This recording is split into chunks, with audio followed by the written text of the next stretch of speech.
بہت شکریہ سلام خان، آپ ہمیں تفصیلات دے رہے تھے۔ ادھر پاک پتن میں حضرت بابا فرید الدین مسعود گنج چھکر رحمۃ اللہ علیہ کے 778ویں سالانہ عرس کی سب سے بڑی رسم ادا کر دی گئی ہے۔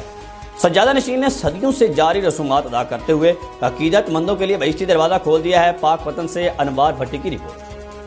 بالکل بر صغیر پاک و ہند کے عظیم صوفی بزرگ شیخ باہربر روحۃ الانبیاء اور سلسلہ چشتیہ کے عظیم صوفی بزرگ حضرت بابا فرید الدین مسعود گنج چھکر رحمۃ اللہ علیہ کے 778ویں سالانہ اس کی تقریبات جو ہیں اپنے عروج پر پہنچ گئیں۔ سجادہ نشین دیوان مودود مسعود چشتی نے اس کی سب سے بڑی رسم بہشتی دروازہ جو ہے اس کی کفر کشائی ادا کر دی۔ سجادہ نشین نے روایتی رسومات ادا کرتے ہوئے بہشتی دروازہ عقیدت مندوں کے لیے زائرین کے لیے کھول دیا۔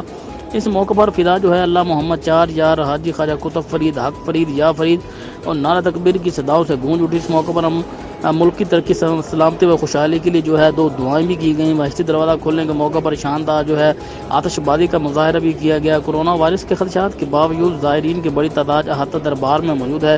اس موقع پر امن و امان کی صورتحال کو برقرار رکھنے کے لیے پولیس کی جانب سے سیکورٹی کے فل پروف انتظامات بھی کیے گئے ہیں اور زائرین کے لیے جو ٹھنڈے پانی کی سبیلیں بھی لگائی گئی ہیں۔